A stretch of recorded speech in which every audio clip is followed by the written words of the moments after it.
Hi guys, good afternoon. May time na naman akong mag-video. Ready na ba ang lahat sa Christmas? Bumili nga pala ako ng kortina. Per yard lang naman itong nabili ko and hindi ko pa nga siya natahi. Talagang pinatong ko lang yan siya dyan kasi nga malapit na yung Christmas and tinry ko lang naman tong kortina na to na magamit namin ngayong Pasko. For the background lang, char lang. Syempre, bibili ako ng paunti-unti and inuna ko nga lang to kasi medyo nagandahan nga ako sa kanyang design and napakamura lang, per yard lang naman siya 32 per yard or 34. Yan. And nabili ko nga lang pula to sa Lazada. Gina Cloth pala yung kanyang fabric and napakamura lang tapos ang ganda pa ng ano niya. And sakto lang naman sa quality ng prices na binili mo. O diba, ang ganda. Ang syala pang Christmas na. And ito na nga yung aming final look sa lamesa, char. Yan nga pala yung gagawin kong dessert ngayong araw na to. Para may video na naman ako ma-upload sa aming YouTube channel. Wow, char lang. Syempre, ngayon ay Friday, December 22. Tapos ang oras ay alas 2 na ng hapon. Katatapos nga lang namin maligo ni CJ kasi nga malamig ang tubig. Sobrang lamig. And syempre, dinaan ko yan sa mainit na tubig. Char lang. As you can see, basa pa naman yan. As you can see, basa pa naman yan. Ha? Papatuyin ko yan. And habang nagkikika ako sa inyo, tingnan nyo yung stress ng mukha ko. Diba? Sobra. Sa hormones ko to dahil nga nagkapikos ako. And guys, malapit ko nang i-update. Malapit ko na kayo i-update sa PCOS journey ko. Kasi nga, ang dami kong ginagawa ngayong December na to. Christmas party ng anak ko, lahat na. Sobra. Alam niyo naman yung pagiging nanay ay hindi biro. Kaya, for the, ang dami kong videos and hindi ko pa nga ma-upload pa isa-isa lang. Char. Siyempre, diba feeling maganda tayo for today's video. Char. Siyempre, tanggalikin natin sariling beauty natin. Diba? Ito na nga. Nagkape ako kasi nga nilamig ako. Naligo pa kasi kahit may mainit na tubig. Yummy. Favorite ko talaga yung Coffee ko Blanca. Na white, napaka-creamy niya at saka napakasarap niya. Hindi siya masyadong matapang. Coffee ko Blanca, baka naman, char lang. Magpahinga muna ako. Saglit lang. At unti-unti ko nga inaano yung schedule ko. Kasi ang dami kong ginagawa nung nakaraan araw, nagpa-inject ako ng therapy sa anak ko kasi nakagat siya. Tapos yung sumunod naman na araw, pagkatapos ng session na yun, 3 session kasi yun, napa-inject ko naman siya. And hindi ko nga na-fully yung paggawa ng video kasi medyo bawal video sa loob. Kaya, may papakita lang ako mga clips sa inyo dyan lang. Tapos, sa sunod na araw, pagkatapos ng session ko ng anti-rabies sa anak ko, na pina-inject namin, mura lang naman nun at saka, libre lang naman yan dito sa Maclang Hospital sa may Quezon City, Batasan. Ayan guys, kung gusto nyo, kung may nakagat sa inyo ng mga loved ones nyo, and gusto nyo talagang makamura or makalibre, punta kayo dito sa Maclang Clinic, Maclang Animal Bite Clinic. Napaka lang dyan. Wala kang babayaran. All you have to do is pumila ka lang ng madaling araw. Kasi kapag libre, marami talagang tumatangkilik yan. At alam natin yan, di ba? And yun na nga, pagkatapos nga ng third session ng anak ko, ay ako naman nagpa-check up. Siyempre, nagpa-check up ko ng PCOS ko. And ko nga yan, i-upload ko yan dito. Kung fully video ko siya. And kasi, bawal kasi mag-video doon sa hospital. May mga warning siya. And with respect lang naman. Ito ay opinion ko lang on my own. And ayun nga, babalik nga ako for the next 2024. Basta update ko kayo pag nabuo ko yung video niya. And ito muna tayo sa video na to, sa araw na to. Paggabi kasi, bago kami matulog, talagang sa gabi ako nagdi-defrost ng ref namin para pagka umaga, malilinis ko na siya. And konti na lang yung gagawin ko, tapos mamaya gagawin ako ng dessert kung ano yung maisip ko. And ipapakita ko yan sa inyo mamaya, syempre. Yung mga stress ng ko, hindi ako nakakatulog ng mga nakarang araw ko, sobrang puyat ko. At ilang days na lang, 3 days na lang magpapasko na, alam nyo na yan. So, Merry Christmas para sa lahat. And ito nga yung video na gagawin ko. Tapos, ayan. Nabilhan ko na pala si Crunchy ng kulungan. Napaka-cute pala ng kulungan na nabili ko. Hindi siya pang malakihan kasi napakamura lang niya sa halagang 171 pesos. Free shipping pa nakuha ko. And akala ko nga, hindi, may shipping pala siya. Malaki kasi parang sa review medyo malaki. Tapos pagdating, ayan, sa prank. Ganyan lang siya, diba? Pinaliguan ko na yan siya kahapon. And kinukulong na namin siya for a meanwhile. Ay, pasamantala kasi wala pa siyang vaccine. And iniingatan ko na si CJ na magalusan niya, makalmot lang niya, or kagat niya. Hindi pwede kasi, syempre, mahaba na yung kuko niyan. And pag na-vaccine ka, pa-vaccine ko naman yung wala ng problema. Ang importante, iingatan ko pa rin yung aming anak. At ngayon na, kahit anong payong mo talaga, hindi maiwasan dahil makulit yung mga anak. Yung anak ko makulit. Ito na yung, sadan, yan. Ito yung laman ng rep namin. Ayan o. Kanya ba? Nag-defrost ako ng yelo para mabawasan. Kasi nga, pag marami na akong gagawing dessert, yan. Gagawin na akong dessert, and handa, ay, pupuno na naman yung ano nito, yung huwag nito yung yellow. Umpis lang kasi mag-ano itong ano namin ref eh. Kaya unti-untiin ko na siya. Pinakupa ko lang yung yellow. And ito nga pala yung nagawa ko ng dessert no Christmas. Frozen na siya. And okay lang naman frozen. Kasi hindi naman siya nasisira kapag naka-frozen na. Yan. Inano ko siya. May natira pa nung gumawa ko ng Christmas party. Kasi hindi ko naman inubos pagdala doon dahil kala ko konti lang kami, 29 lang. Ay, 23 nga lang yung sumali kasi hindi naman lahat. And kasobra naman ako doon, mga 30 pieces yung nadala ko kasi 65 itong nagawa kong ganito. Ano yung gulaman dessert yan. Tapos, ano ito, yung iba, binigay ko dito sa aming neighbor. Aming friendly neighborhood. Ayan. Siyempre, dilinisin natin yung konti-konti.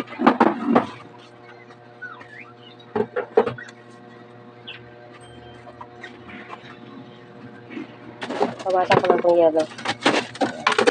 Inik. Para pagagawa ko ulit ng ano.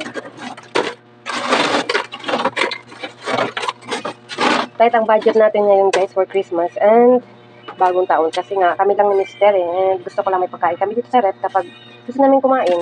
Diba? Hindi na kami bibili. Kasi kaya mo na gumawa ng kahit gaano kadaming pagkain.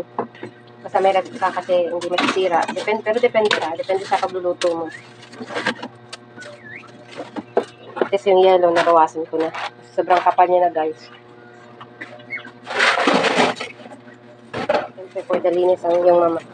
Kasi nga, unti-unti na. Hindi na ako magahol. And naglaba na nga ako kahapon. Gabi ako naglalaba. Hindi umaga. Kasi sa umaga, marami akong gustong gawin.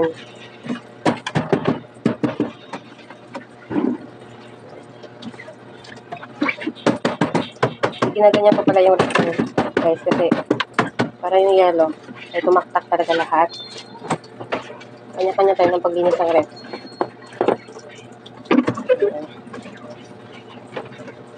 Sobrang lamig pa nga natin.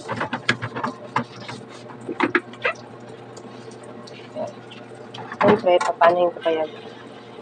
Napahupa ko yung lamig. At natapos ko na nga siyang linisin. Di ba? Pwede na ulit. Yan. Yan na siya. Yung mga prutas na yan, para kay CJ yan. Pinapakain namin siya. Ginagawa kong juice yung prutas. Diba? Yan. Ito kasi lulutuin ko itong manok. Hindi ko alam kung ano yung maluluto ko dyan. Pero titignan natin. Ayan, malinis na yung aking ref. Pwede na naman siya imbakan ng pagkain. Ayan. Importante, nalinis ko na siya in advance. Charang. Gawa muna tayo. And prepared ko lang to ha. Lulutuin ko lang to macaroni salad. Itong pasta. So, diba? Kasi kasuhin ko muna yan pa isa-isa. And ito nga yung binili ko kapon sa palengke. Kasi meron ako na ito. Kapag kasi na binibigay ko, hindi ko na kinukuha. Ayan. Napakamahal nito. 51 pesos. Diba? And bumili ako ng mushroom para sa aming ganito. Spaghetti. Gusto ko mag-spaghetti o mag-white sauce na lang. Kasi every Christmas talaga gumagawa ako ng ano eh. Kaso, for that budget lang nga tayo kasi nga hindi naman tayo yayamanin ngayon. Kailangan natin maging practical kahit ay Christmas. And dalawa lang naman kami ni Mister eh. Hindi ako sure kung gagala kami that time. Basta update ko naman kayo dito. Habang hinihintay ko nga kumulo yung tubig. Tapos isasalang ko na yung macaroni pasta. Gagawa muna ako ng graham para mabilis lang din naman ako matapos. Diba?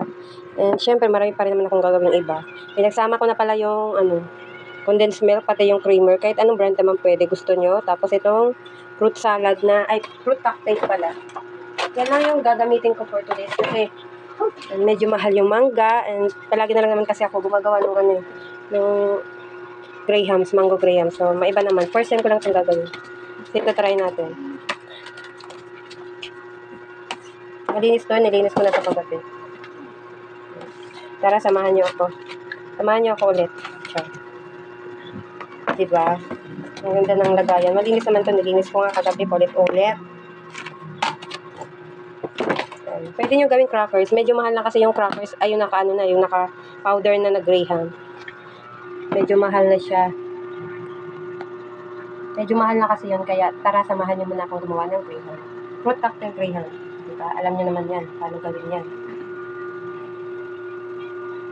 Sana nakikita ko siya. Malinis kamay ko, guys. And syempre, meron ako dito ano ba to? Evap milk. Yung maliit nga lang yung binili ko kasi medyo mahal.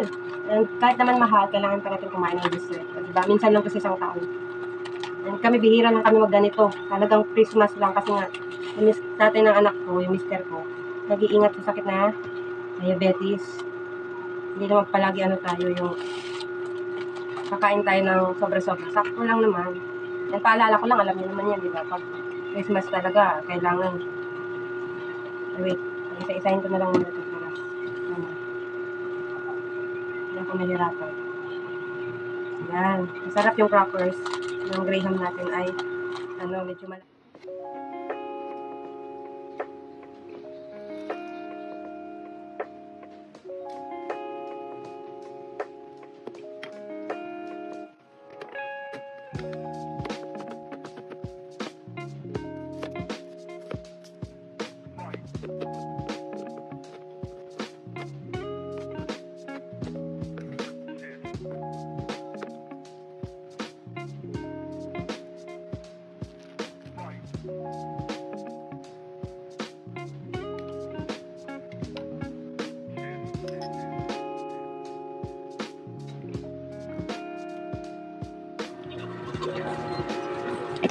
Kahit anong brand pwede.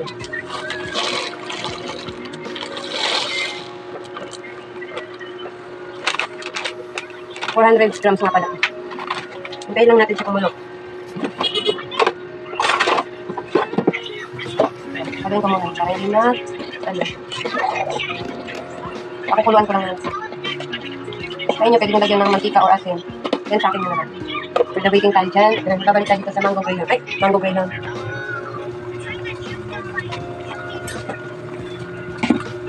Ayan, luto na siya, guys.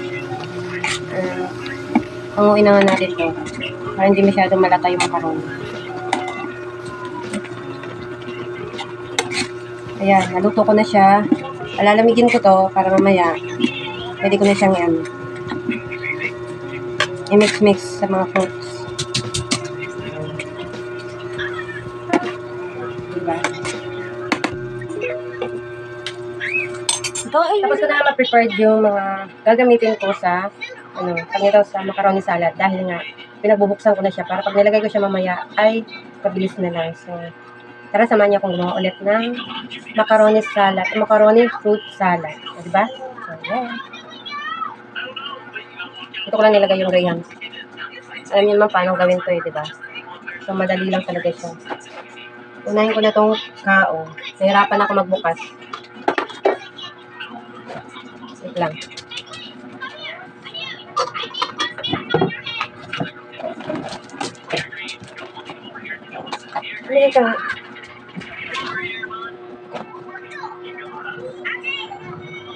Ito na yung pasta. Kung sa tingin niya medyo siya. Medyo dry. Okay lang yan. Kasi pinalamig ko siya medyo matagal. Basta, pwede naman na yan. So, sana makita niyo itong video ko. Unahin ko itong kao. Na nahirapan ako magbukas ng dilata. Grabe. Ito.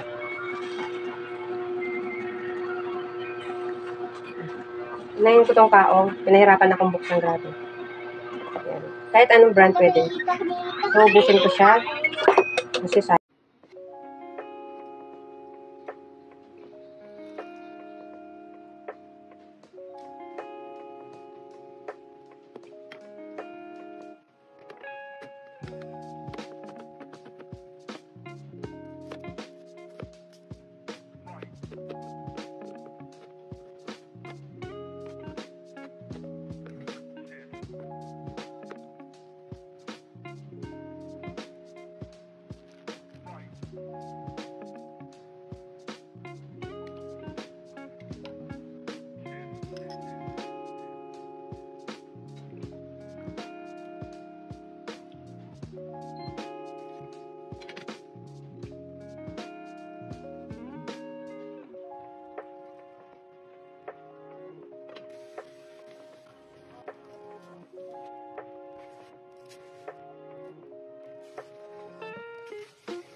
Sana sakto lang yung tamis niya.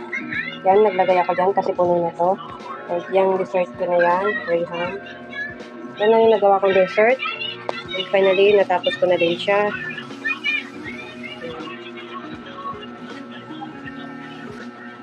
And ilalagay ko na lang siya sa ref. Tapos lumamig na siya, pwede na. Yun lang. And dito ko lang tatapusin yung video na to. And that's it for today's video, guys. Thank you sa pagsama. And please, don't forget to like and subscribe to our YouTube channel. Merry Christmas. Siyempre, advance Merry Christmas sa inyong lahat. And manigong bagong taon. Yan lang. And update ko kayo for others video na sure. Sa magagawa ko pang mga video. Mag-upload na naman ako dito. Ang dami ko talaga na-upload. Pero promise, itatry kong ang dami ko palang ginagawang video. Pero promise, itatry ko talagang ma-upload. And thank you for watching, guys.